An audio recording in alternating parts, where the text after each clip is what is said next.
Vous êtes sur Tosungana TV et vous avez raison. Bienvenue dans ce journal. Félix Antoine Tshisekedi assurera désormais la présidence de la SADC. Le président congolais a reçu les bâtons de commandement ce mercredi 17 août 2022. Passage de relais entre lui et son prédécesseur Lazarus Tchakwira à l'ouverture du 42e sommet de la SADC, ouvert à Kinshasa. Le président malawite qui est revenu lors de son speech sur les réalisations dans le cadre de l'objectif Vision 2050 de cet instrument sous-régional, notamment la connectivité routière entre les pays de la sous-région évaluée à 55%. Prenant la parole à son tour, le président congolais Félix Tshisekedi, qui cumulera cette nouvelle fonction à celle de la présidence tournante de la CEAC, s'est engagé à poursuivre sur cette lancée pour implémenter le programme stratégique de la région. Dans un tout autre registre parlant éducation, examen d'État 2021-2022, l'heure de la vérité approche pour les finalistes en attente des résultats. La publication se fera sauf imprévu cette semaine en cours. Les ministres de l'Éducation nationale l'a personnellement annoncé. Tony Mwaba convoquera ce jeudi 18 août 2022 le jury national pour la séance des délibérations. Dans l'entretemps, le cœur bat à la cité, nous dit ce reportage de Trinidad Acha. Les résultats tant attendus de la session ordinaire de l'Exétat 2022 du 18 au 21 juillet dernier auront lieu cette semaine, renseigne le ministère de l'Enseignement primaire, secondaire et technique à travers un communiqué publié ce mardi, une nouvelle qui a réjoui les finalistes de cette épreuve. En tout cas, je ne sais pas ce qui a changé. En tout cas, ils ont mis ma tard et il y a d'autres qui veulent voyager, il y a d'autres qui veulent partir même. Et ça prend beaucoup de temps. Et ça, j'aime pas en tout cas. J'ai aimé, j'ai vraiment envie que ça sorte vite parce que j'ai envie de partir à l'université. Mardoché Luboya, finaliste de cette année, exhorte ses camarades de se contenir, à ne pas céder aux excès de joie, de peur d'en abuser. Pour moi, évidemment, faire tout ça, je crois que ça sert à rien. Le premier et puis le plus essentiel, c'est quand tu prends tes résultats, la première des choses, c'est de rendre grâce à Dieu, parce que c'est lui le maître de tout. La deuxièmement aussi, en fait, nous sommes avec nos familles, en train de fêter ensemble. Faire des tapages par-ci par-là, ça sert à rien du tout. Et puis faire ça, qu'est-ce que en fait, vous allez gagner quoi? Parce que la meilleure des choses à faire, quand une personne prend, le diplôme d'État, moi je peux dire que c'est le commencement de la vie. C'est le commencement de la vie où vraiment la vie continue et la vie commence maintenant à fonctionner maintenant toi seul.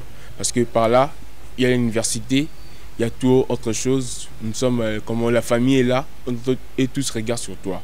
Et puis aussi prendre les diplômes, c'est maintenant à toi par là de chercher maintenant un travail pour commencer à bosser pour travailler. Signalons également que le mercredi dernier, le ministre de l'EPST Tony Mwaba avait mis en garde contre toute personne qui s'éventuerait à publier de faux résultats de l'examen d'État édition 2021-2022.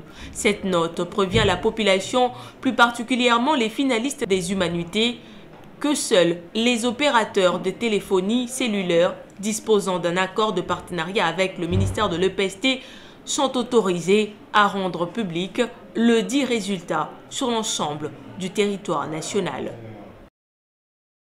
Toujours à l'enseignement primaire, secondaire et technique, le siège provincial de la mutuelle de santé des enseignants de la province orientale sera bientôt inauguré. La vice-ministre est en déplacement sur place à Kisangani depuis mardi. Pour ce faire, sur place à Kisangani, Aminata Namassia Bazegyo va également évaluer l'application des instructions du ministre des tutelles après son dernier passage dans la Grande Orientale. Suivez.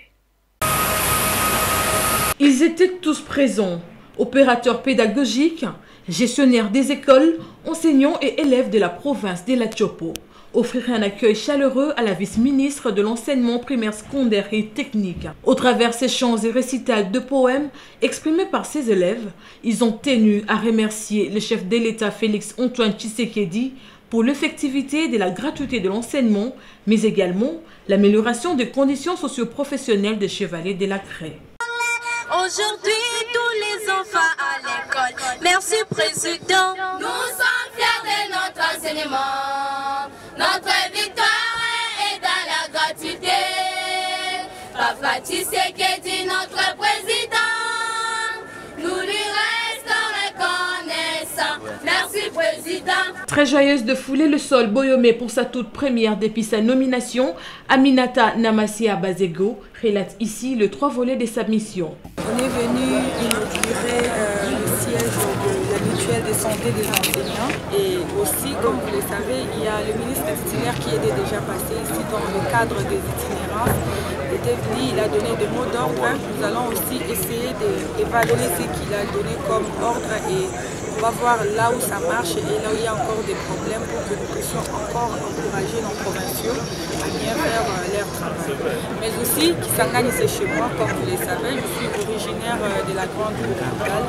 Alors je vais profiter aussi pour voir mes frères et sœurs communier ensemble, les écouter aussi. Pourquoi pas ramener peut-être les difficultés de Kisangani au niveau national pour voir comment au niveau du gouvernement nous pouvons traiter ces problèmes. Au sortir de l'aéroport international de Bangoka, la vice-ministre Aminata Namasia était face aux cadres et militants de partis politiques, membres de l'Union sacrée de la nation, ainsi que d'autres forces vives, venus pour la circonstance qui rivalise d'ardeur à la vue de cette haute marque. Parlons éducation à présent. Le vice-ministre de l'Intérieur, Sécurité, Décentralisation et Affaires coutumières s'est rendu urgemment à Lubumbashi pour s'enquérir de la situation sécuritaire qui sévit dans cette partie de la province du Haut-Katanga. Stéphanie Pagna. Dépêché en urgence par le chef de l'État par l'entremise du Premier ministre Samalou Kondé, le vice-ministre de l'Intérieur, Sécurité, Décentralisation et Affaires coutumières est à Lubumbashi depuis la nuit du mardi 16 août. Aussitôt arrivé, Jean-Claude Molipé a tenu une réunion sécuritaire d'urgence pour s'imprégner de la situation avec le vice-gouverneur, le général-major Raous de l'inspection générale de la police nationale congolaise, les hauts responsables de FARDC ainsi que de l'ANER autour de la situation du territoire de Mitwaba où les rebelles de Gédéon Kyungu menacent la sécurité de celle-ci et la situation sécuritaire de la ville de Lubumbashi où les bandits urbains autrement appelés Kuluna sèment la terreur aux paisibles Louchois. Cette réunion d'urgence renseigne que la situation reste globalement calme dans toute la province et ville de Lubumbashi. Et quelques recommandations ont été formulées à toutes les unités de l'appareil sécuritaire de la province pour garantir la sûreté de l'État et la sécurisation de la population. En société, difficulté d'approvisionnement d'eau potable à Mangafula, plus précisément au quartier Mamayemo. La population utilise les eaux de forage, y compris celles de source pour la consommation.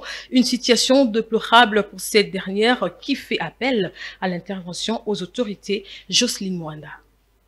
Bien qu'elle dispose d'énormes potentialités hydriques pouvant approvisionner toute l'Afrique, la RDC continue à faire face à des difficultés pour servir sa population en eau potable. À Kinshasa, c'est le cas de la population de la commune de Mongafula, dans le quartier Mamayemo, où la distribution par la Régie des eaux n'est plus effective. Il nous faut parcourir de longues distances à pied, escalader des montagnes pour puiser de l'eau. Nous avons besoin que la Régie des eaux installe de l'eau potable dans ce quartier. Pour pallier à cette pénurie, les habitants du quartier se contentent des forages et sources d'eau appelées communément Nkelo.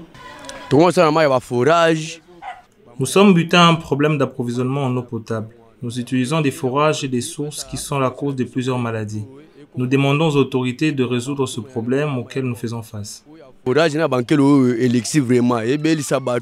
Les autorités sont donc appelées à résoudre ce problème tourmentant la population, car dit-on, l'eau c'est la vie.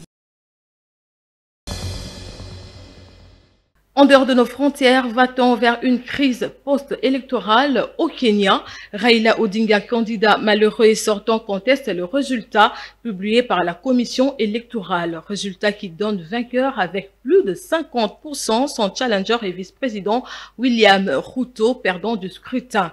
Raila Odinga, candidat sortant, décide de saisir la Cour suprême pour obtenir son annulation. Ce que nous avons vu lundi est une parodie et un mépris flagrant de la Constitution et des lois du Kenya de la part du président de la commission électorale et de certains de ses membres. La loi est claire sur le rôle du président de cette commission. Elle ne lui confère pas les pouvoirs d'un dictateur pour diriger la dite commission de manière unilatérale. Toujours en dehors de nos frontières, le président russe Vladimir Poutine a déclaré lors du Forum technico-militaire international de 2022 entretenir de relations historiquement fortes et amicales avec les pays d'Amérique latine, d'Asie et d'Afrique. Il a insisté sur la volonté de son pays à coopérer militairement avec ses alliés. Voilà ce qui met terme à ce journal. Merci de nous avoir suivis. Les prochains rendez-vous, c'est demain à la même heure, à la même chaîne. Au revoir.